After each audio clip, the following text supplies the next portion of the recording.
이렇게 해서 숙성 다 시킨 거를 갖고 건더기를 이제 양파망이나 그런 데 담아서 이렇게 물에다가 같이 이렇게 넣는 거죠. 작년 같은 경우에는 탄저병이 좀 심했거든요. 올해는 칼라병이 좀 심한 편입니다.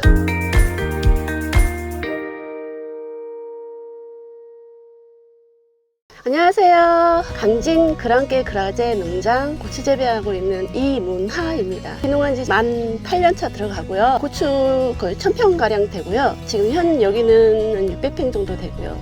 고추는 한 7000주 정도 심었습니다. 시세에 따라 틀리고요. 유지비 다 빼고 한 7, 8천? 고추 같은 경우에는 저희 식생활에 빠지지 않는 음식이기 때문에 김치나 뭐 찌개나 거의 다 이제 고추나 고춧가루가 많이 들어가잖아요. 그래서 관심을 제가 갖게 되고 농사를 짓게 됐습니다. 수확은 1년에 딱 한 번밖에 못 해요. 4월 12일쯤에 이제 정식을 하고요. 6월 말쯤에 이제 고추를 따기 시작해서 11월 초쯤에 이제 다 이제 걷어드립니다. 작년 같은 경우에는 탄저병이 좀 심했거든요. 올해는 칼라병이 좀 심한 편입니다. 미리미리 예방을 하는 거죠. 그래서 만약에 이제 칼라병이든 탄저병이든 아니면 흰비단병 같은 경우는 뿌리병이거든요. 태워버리든지 태우지는 못하니까 지금 아니면 이제 버리는 거죠. 그러니까 병해충을 관리하려면은 예방이 거의 필수라고 보면 되네요. 네네. 이런 식으로 보면은 숙성을 시켜서 이렇게 해서 숙성 다 시킨 거를 갖고 건더기를 이제 양파망이나 그런 데 담아서 이렇게 물에다가 같이 이렇게 넣는 거죠. 얘네들이 이제 배합이 돼서 이제 관수 시설 통해서 이제 땅에다가 뿌리는 건가요? 그렇죠. 이거 같은 경우에는 제가 들어가는 게 뭐 있냐면은 은행이나 은행잎 그 추출물 제가 직접 따갖고 숙성을 시켜서 설탕이랑 뭐 이렇게 조합을 해서 효소를 만들든지 아니면은 또 매실 효소를 제가 만들어서 같이 이제 또 배합을 해서 넣고 그렇게 하고 있습니다. 이 물에서 이제 빠져나가면 이제 고추들이 이제 잘 자라는 거죠. 이제 그 영양분을 먹고 흰비단병이나 뿌리에 이제 좋은 거죠. 단단하고 튼실하게 자라는 거죠. 흰비단병을 어떻게 보면은 좀 그 예방하는 거네요. 지금 요거 그렇죠. 하면서. 네네. 칼라병이나 탄저병 같은 경우에는 이파리에서 꽃에서 열리는 거기 때문에 그래서 문제가 생기는 거지. 이거 같은 경우에는 뿌리 활착, 줄기 활착. 그리고 약 같은 경우에도 은행나무, 은행잎하고 은행하고 그거하고 같이 갈아서 배합을 해서 방제를 합니다. 네. 그리고 은행 같은 경우에는 진딧물에 굉장히 좋거든요. 일반 농약하고는 필요가 없어요. 친환경 유기농 같은 경우는 제가 직접 배합을 해서 제가 만들고요. 농약 성분이 있는 것 같은 경우에는 농협에서 제가 구입을 합니다. 농협 같은 경우에는 처음에 방제할 때 고추 모종이 애기 모이기 때문에 약한 약을 주시고 이제 나중에 이제 면역이 들면 그때서 이제 약간 좀 진한 거를 주시고 그렇게 하십니다. 요거 같은 경우에는 탄저 갈색 전문이병이라고 이제 탄저병 약이고요. 요거 같은 경우에는 이제 입제로 되어 있는데 확인해 보시면은 이렇게 입제로 되어 있습니다. 저 같은 경우는 이제 입제로 사용을 하는데 요거는 이제 진딧물 약으로 사용을 하고요. 그리고 요거 같은 경우에는 영양제, 뿌리 활착이나 고추에 힘이 없으면 이제 줄기에 힘이 없으면 그거를 사용하고 배합하는 방법은 지금 이 통이 작으니까 제가 큰 통으로 해야 되는데 이제 작으니까 이제 보여드릴게요. 이게 220리터거든요. 지금은 이렇게 다 나와 있어요. 방제하는 방법, 약 타는 방법, 농협에서 이제 다 가르쳐주고 약을 많이 쳐서 많이 해서 진하게 해서 좋은 거 아니거든요. 한계가 있습니다. 일정하게 중량을 맞춰서 하시는 게 좋은 거예요.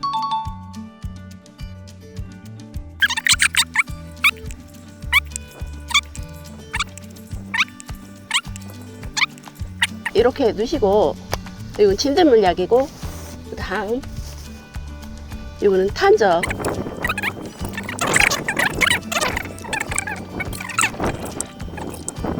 그리고 이제 비 오기 전에 방제를 하잖아요. 비 오기 전에 만약에 방제를 했어 근데 갑자기 소나기가 내렸어요.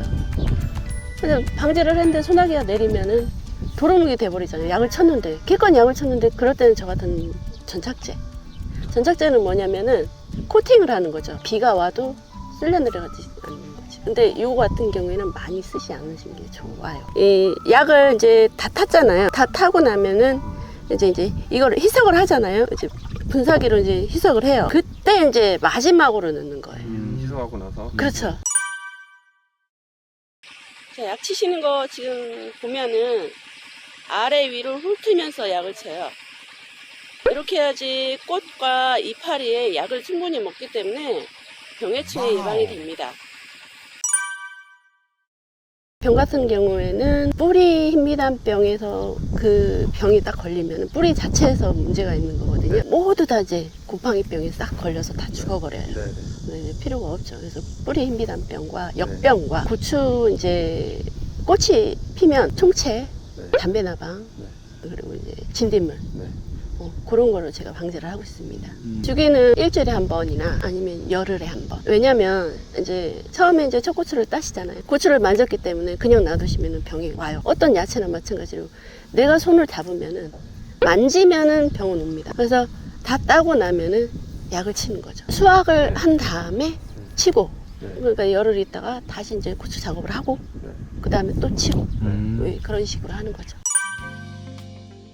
고추 방제를 하실 때는 항상 정해진 용량에 맞춰서 하시고요. 많이 하신다고 뭐 바로 죽는 것도 아니고 병드는 게 금방 낫는다는 게 아니고, 그러니까는 용량에 딱 맞춰서 항상 그렇게 하시고요. 농사 지을 때 진짜 힘들은 건 뭐냐면은 제가 이제 서울에서 기농을 했거든요.